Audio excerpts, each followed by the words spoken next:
Live Alive has to be one of my favorite experiences of all time. The concept, execution, and overall vibe that I have with this game is immaculate. I adore the characters, the battle system, the graphics of both the original and remake, and the music. It's not perfect, and I as such have a few issues with the game. My major issue? It's so damn easy! Like, unless you're challenging yourself with a handful of super bosses, the game is very easy to complete. That's where this video comes in. I've decided to play through Live Alive with minimal encounters, meaning that for most cases I'm going into every mandatory fight with as low of a level as possible. First things first, some rules. For one thing, I will not count encounters that I run away from. If I initiate a battle but flee at the beginning, then I don't get experience, thus it doesn't count for the sake of this video. Another thing is that while I may not be able to grind on encounters, repeatable methods to get items is perfectly allowed. It's a pretty simple concept with pretty simple rules. Will I be able to handle it? Or will the sheer disadvantage of numbers end it all? Stay tuned and find out.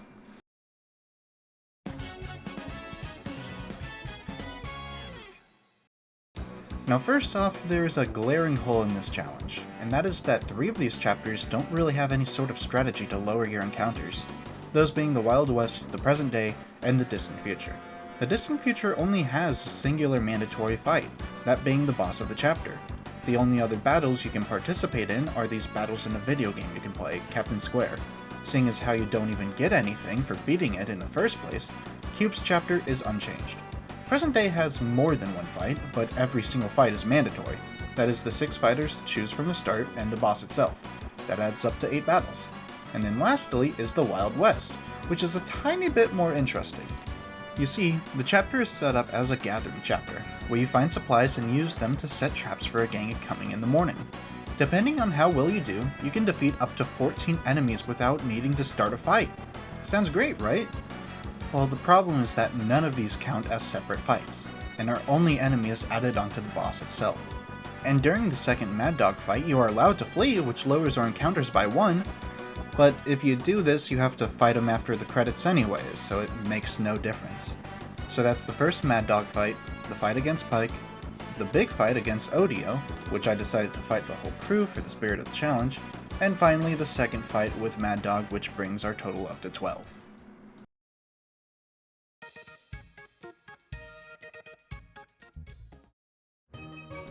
Now we can get this challenge started properly, and I decide to start off with Imperial China.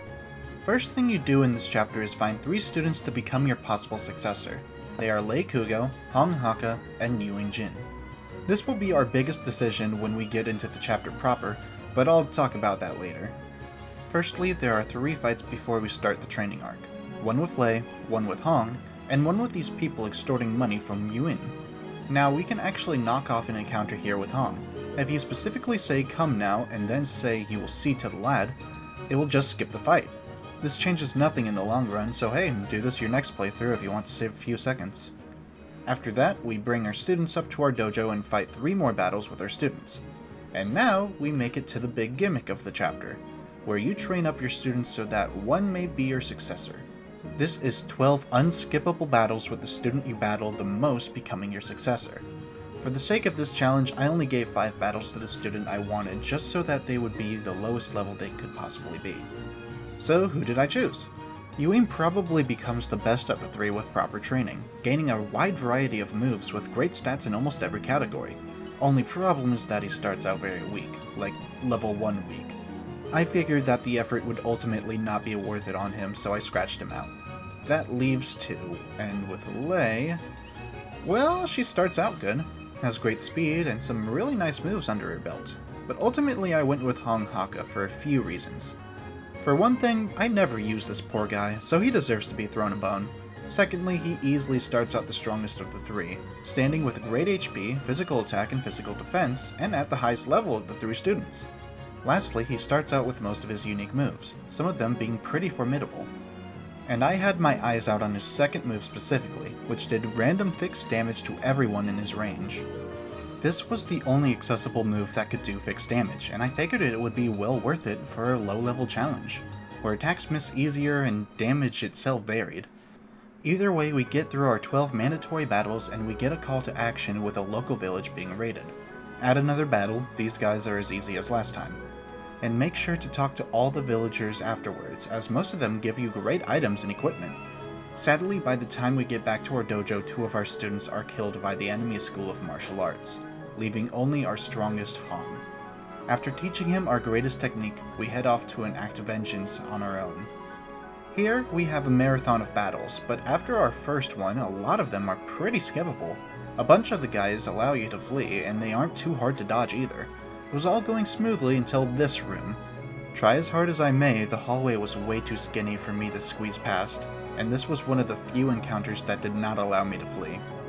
After that, we have one more battle in the gauntlet where Hong joins us, before we get to the big guys. 6 straight battles of some of OD Wan Li's most powerful students. And honestly, most of them weren't all that bad. These battles are made for the Shifu in mind, and thus even if our Hong isn't at 100%, it's still not that bad to get through. Lastly, we trade off all of our Shifu's equipment to Hong for the final battle, a battle between OD Wan Li and our student. Quite a few of our Shifu's moves help us out for the battle, especially Dragon and Tiger's Rebuke to lower his stats.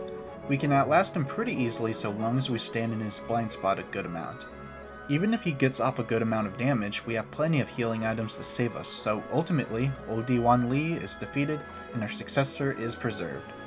That leaves us with a whopping total of 40 by the end of the Imperial China chapter.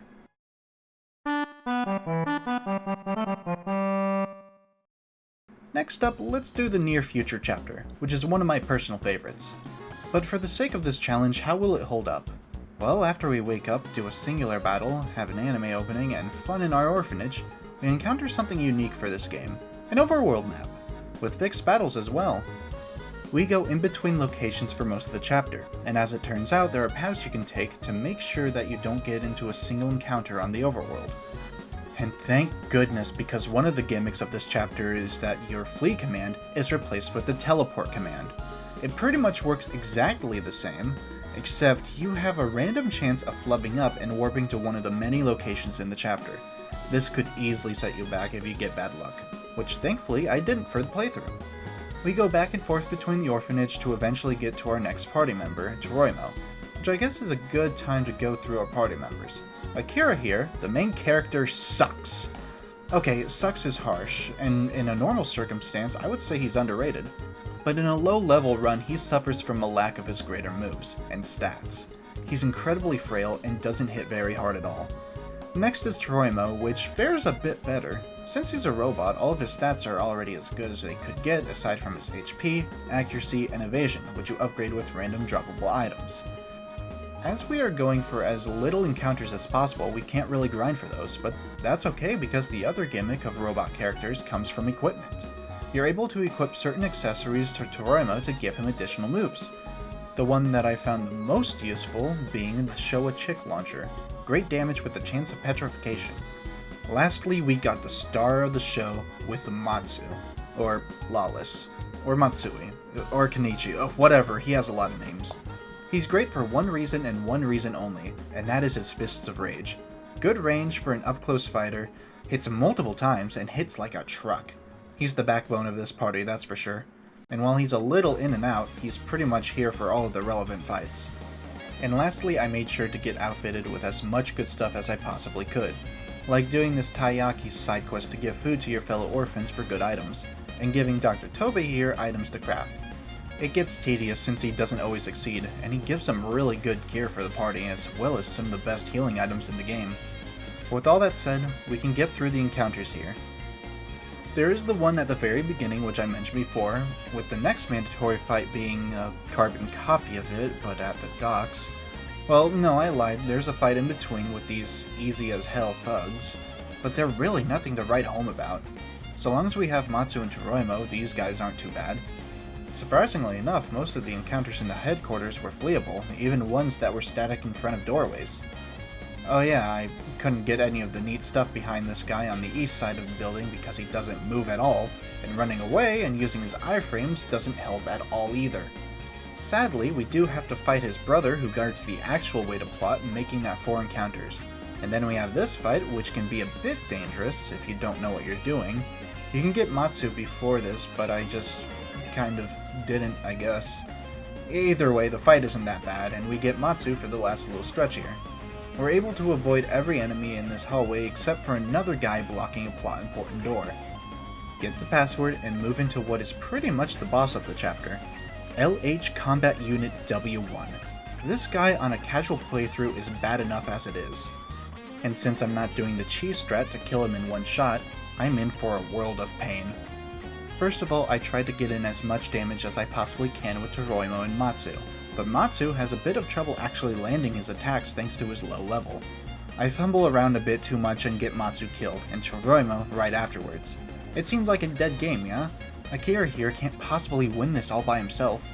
Unless if he just cheeses the fight. Yeah, so as it turns out, my Akira is actually fast enough to stay out of the way of any attack the boss uses for the entire fight, so long as I'm careful. This is something you can easily manipulate when it comes to other fights as well, and something you could not do as well in the original. But hey, I'm taking what I can get. I want to say that Mother's Shame is more accurate than Behind You, so I opted to use that until I get a lucky evasion debuff, then switch to do a little more damage. I actually forgot until the end of the battle that Sleep in Heaven is actually pretty effective against the guy, and probably would have made the fight a lot easier in the long run. Either way, after 15 minutes of playing chicken around the scared robot, he gets bored and dies, which effectively finishes the chapter. We have a bit more gameplay to go, but the rest of the fights are in the Steel Titan, whose stats are jacked beyond all belief and is static. So all it takes from here is to avoid any unnecessary battles, fight the boss, and finish things off. Our new total for encounters is 53.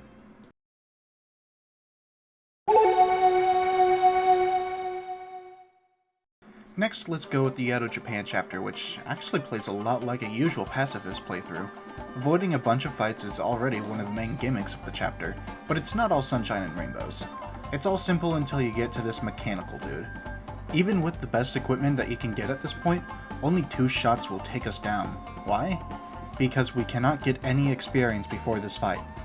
Not to mention we have to deal with these 6 little guys who can easily trap you and destroy you. My method for dealing with them was using Firefly's Wake, which adds fire tiles to the floor. 2 pops of that damage over time and they're done for. I still had to be careful not to use it too closely or they would counter with Explode, and to stay out of their diagonals to avoid their other devastating moves. I tried to be a bit more ballsy with the actual enemy, but no. Let's just use the same strategy as we used for that near future boss. I promise this won't be how we deal with every fight. Next up we have a bit of a choice. Either fight these 3 guys, or use up some of our currency to fight Orobo and use him to blow them up.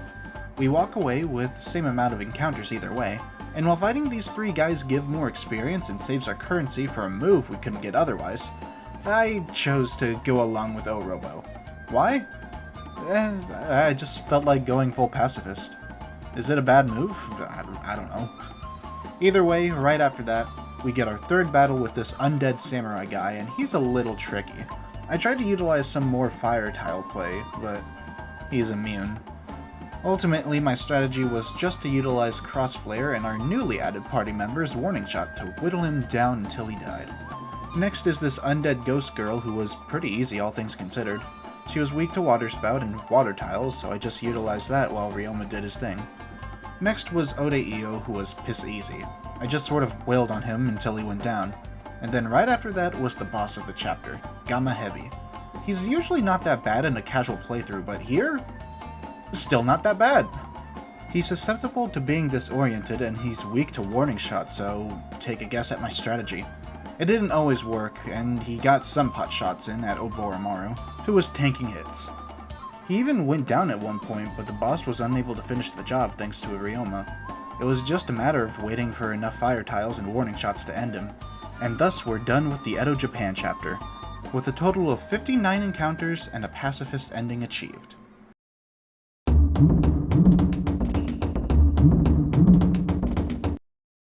And finally, we have Prehistory. This is definitely one of the harder chapters since Pogo starts at level 1, so he's going to be very limited for this challenge. Thankfully, we have a way to help him out. To the right of where we start is this caveman that has us play a minigame. If we win, we get a bunch of crafting materials and there is no limit. What this means is that we can craft the best equipment for each of our party members, as well as some helpful items. Most importantly, this includes the Wildheart dress. Now, as we go through the chapter normally, we get our first few fights to teach us how to hunt. Sadly, we cannot avoid these battles and must fight at least 3 enemies before we can go forward. I make sure they're the does as they give better experience. After that, we go through the usual steps of going back to sleep and meeting Beru. Now would be a good time to go over everyone. Pogo is pretty damn useless. Without the ability to level up a bunch, he loses out on some of his best skills, and his low level makes certain that no attack will hit that well. Gori at least levels up enough to get his best skill, and Beru can at least get her healing move. So anyways, we get the mission to get Beru some meat, so we have to go hunting, right? Wrong! You can actually skip this step entirely if you forego equipping the Wildheart dress to her immediately, and giving it to her during this phase instead. In the original game, the item would be wasted, but here, it equips on its own, which is nice. So we skipped a few battles, meaning that when the other clan invades, we only have 3 battles on us. The next 2 battles with the clan and Zaki aren't that bad since we're still around the expected level range, and with better equipment than you'll likely have. After those battles, we get exiled and rush past a bunch of encounters on the field, meaning we have to skip out on Beru's best skill and sing her. That's fine though. Eventually, with all those encounters skipped, we get to the next Zaki fight, and this time we're all alone. This one can actually be pretty tricky if you don't know how to manipulate the AI. Zaki has a counter in front of him, so attacking him from there is a no-go, and he has some pretty powerful moves behind him as well. So what we can do is stay on his diagonal sides as much as we can. We can very easily position Pogo to never get hit this way. After that, there are no more forced battles until the very end, where we need to fight Zaki once more, which is as easy as it was the last time. And then lastly, the big boss of the area, Odo. First of all, I keep Pogo at a distance. He's just way too weak to properly fight up close, so I just have him use Stink Poot for the whole fight. I get lucky with the first hit and paralyze Odo, which makes capitalizing with attacks from Gori and Zaki very easy. Then I have Beru set up with her Sing Heal. I make a misplay and Gori goes down, however Pogo just so happens to paralyze Odo again.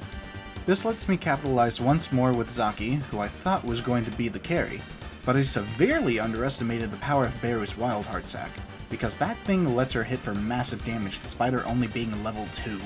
She gets one shot in turn, but we're so far into the battle that it barely matters.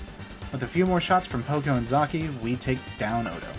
That makes the final encounter for the Chapter 8, making it 67 in total. And there we go, that's all 7 chapters done. This was a pretty fun challenge run, honestly. I utilized a lot of tactics that I normally don't in a usual playthrough. It still felt pretty easy throughout, but I'm glad I went through this. So, is it possible to beat Live Alive with the minimum amount of encounters possible? The answer is a giant... Oh. Yeah, okay, so when you beat the first 7 chapters, you unlock 1 more chapter. That being the Medieval Ages, so we're not quite done here. The Medieval Ages starts in the middle of a tournament with our protagonist being Orsted. Orsted here kind of sucks. In a normal playthrough, he's entirely fine, but this chapter is based around random encounters, which we can't fight with this challenge run. At the very least, we have 3 mandatory fights at the very beginning to get our level up a tiny bit. From there, it's a bunch of walking from point A to point B. It's monotonous without the fights in between to level up our guys, so I'll just do the Cliff Notes version. Grab everyone in the castle, see this guy take his shirt off, recruit Strabo, who is awful, go to the village, see the shield, go to the mountains, see this hermit, look at the shield, go back to the village, get Uranus, who is good for keeping us alive, go back to up the mountain, get Hash, who is our savior for the run, go further up the mountains for this sword, go to the Archon's Roost, grab everything in there, continue to run from any battle, say hi to these totally conspicuous statues, and then finally, after all that, take down the Demon King. Now this fight can be pretty damn rough, with 2 pieces of dead weight in our party, and 1 person who's actually good for healing. So that just leaves us with Hash to do damage, which he can do pretty damn well. He's built to be the carry for this part of the game anyways, so I'm glad we can rely on him. My strategy mainly consisted of Hash taking all of the hits and doing great damage, with Strabo attacking for pitiful amounts of damage, while Uranus heals any damage taken, and finally Orsted being a cheerleader. I could have had him use items, but no. In fact, all he did was wake Hash up once before he took him out. Sadly for us, Hash dies of illness after telling us this Demon King was fake. The walls crumble around us and Strabo dies, leaving us with just Orsted and Uranus. We go back to the castle and long story short, we are branded a traitor. After quite a bit of walking around, we get taken into custody, and Uranus gives the rest of his life to open a door. What a Chad. Either way, we finally get some more action against the guards of the castle, meaning that our level 2 Orsted can grow a little. These fights aren't too bad, they hit like a truck, but it's fairly easy to keep them out of their range. After 3 mandatory fights, Orsted is now level 4 for the rest of this chapter. And oh boy is this painful. We go back to the Archon's Roost where we get a gauntlet of 4 separate mini-bosses, starting with Claustrophobia. There is one good thing about this fight, and that's that we have Wind Slash at level 4 so we can attack her weakness. That's our only saving grace though, because Claustrophobia absolutely hurts. First of all, getting in close is a big no-no. Gyro Press might as well be an insta-kill, and being on a diagonal risks its move that can inflict Petrify, which is an instant kill. Okay, so stay out of its range, easy right? No, because Claustrophobia has Earthquake, which attacks every tile on the battlefield, and easily two-shots us unless we're extremely lucky. Not to mention, thanks to our level, our attacks are super inaccurate, and it takes quite a few shots to bring her down. But I managed a strategy. Get in close and then use Blood of Bale. Claustrophobia absorbs fire tile damage but not poison, and it gives us some nice stat boosts as well. After that, attack and stall from afar as poison slowly whittles down her HP. This does quite a lot for us, but we still need to land a finishing blow. Thankfully, after a few misses, we land a cool 69 to finish this hellish fight. After Claustrophobia is Scotophobia, and he's pretty rough, but not nearly as bad as the other. He has a good amount of HP, and some of his attacks heal himself. However, he's also weak to most of our moves and our counterattacks, so sticking close isn't that bad of an idea. So long as we keep ourselves healthy, Scotophobia isn't too bad. Next we go to Acrophobia, who is piss easy. Get close to Acrothal and whack it a few times. That's just it. And then finally we have Hygrophobia. I tried to use a strategy of using damage tiles, but as it turned out, she absorbs poison damage tiles, so that just hurt that run. She was still susceptible to fire damage tiles, so I used my 2 Blood of Ammons to bring her down quite a bit. Like Scotophobia, she can heal herself with Loving Adoration, but thankfully it's not that difficult to just keep my distance, and eventually the last fight in this gauntlet is done, and so Orsted gets to be level 8 by the end of this chapter. Lastly is Strabo, who is surprisingly alive, and not so surprisingly the twist villain! He has all of these scary spells that he did not have as our level 1 mage, so I call a bunch of BS on this. Thankfully, with our level, he doesn't quite hit as hard, but most of his moves put damage tiles on the floor that heals him. He only takes up 1 space, so he doesn't heal for crazy amounts, but it's still something we should try to prevent. Using the last few items we have, we can do a great amount of damage at relatively safe distance, and we have enough uses to take him down entirely. So there we go! That's the end. For sure this time. Leaving us at a mandatory fight number at 79. After that, we save the princess and glory is restored to our name. Now that we're actually done, I can just say how much I adore this game. From all the different time periods you can explore, to the silly and hokey humor, even to the great gameplay that I wish was in a harder game. This game just has most of it. I absolutely adore this game.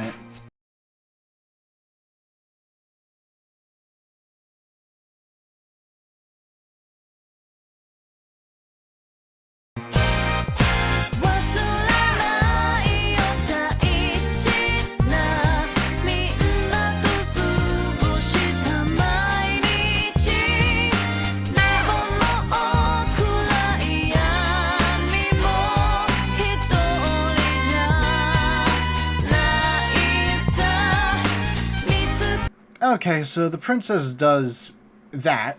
Orsted has no one left in the world to believe in him, and he turns into the Lord of Dark Odio. Anyways, we get to choose our character for the last chapter. I choose Orsted, I get into the last fight, use Armageddon, and then bam, ending achieved.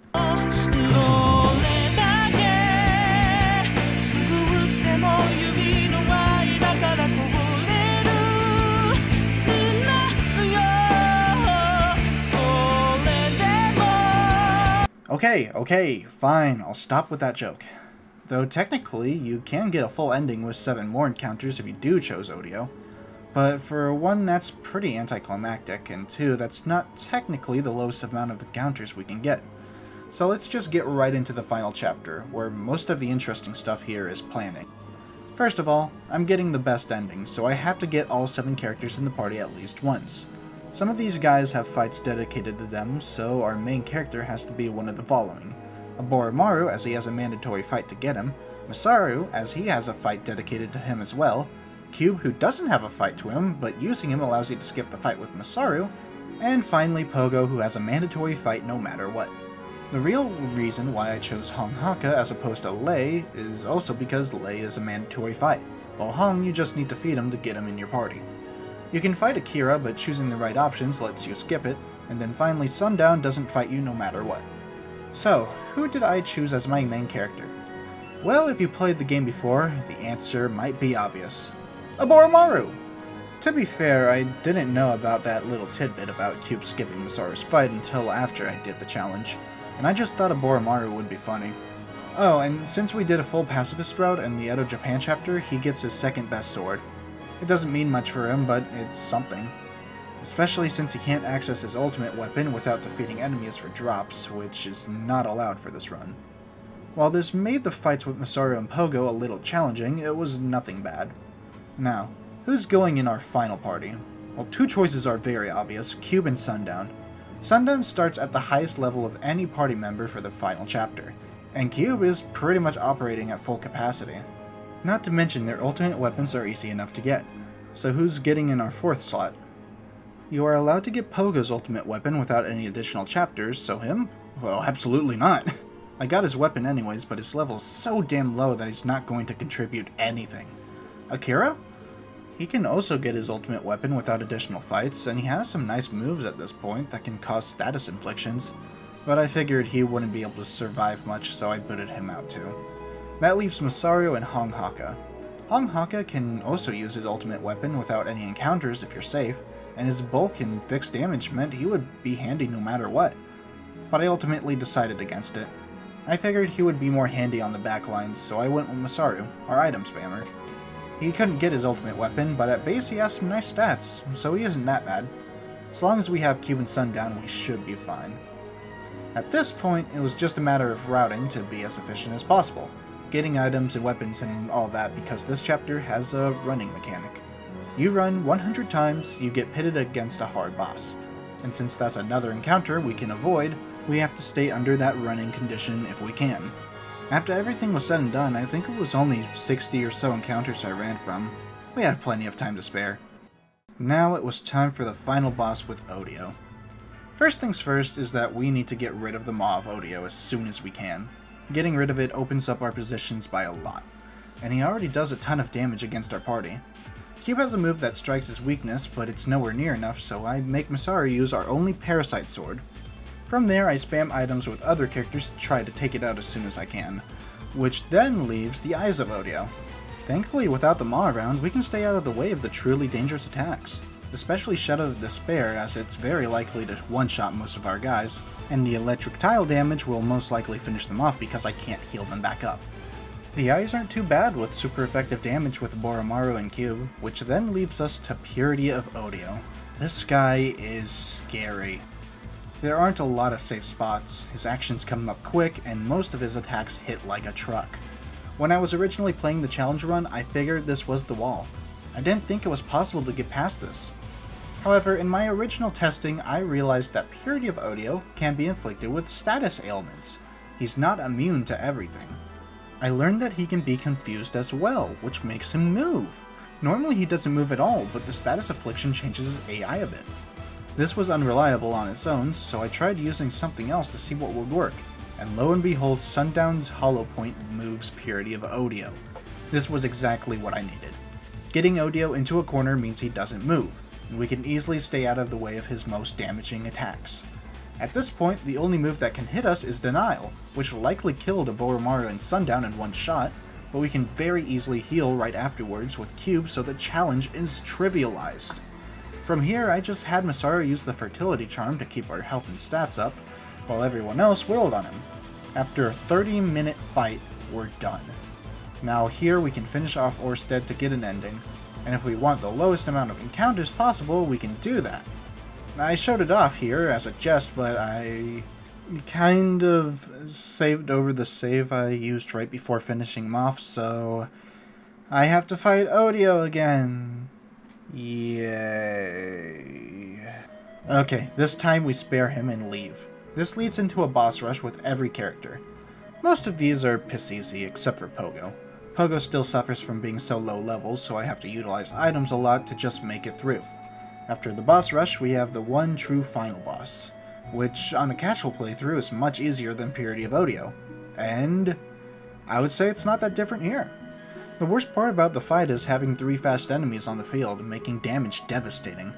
But the hands ultimately don't have all that much HP. Just about 2 Mazer Cannons take them out. Also, characters don't permanently die. They stay on the field even after being hit while downed, so it's actually not that bad. We take down the hands, we bring the boss's HP, and we switch teams.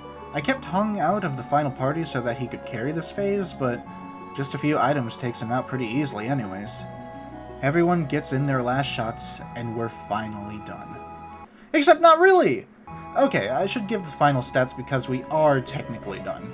This challenge is 100% possible, and the minimum amount of encounters, at least from my testing, is 90.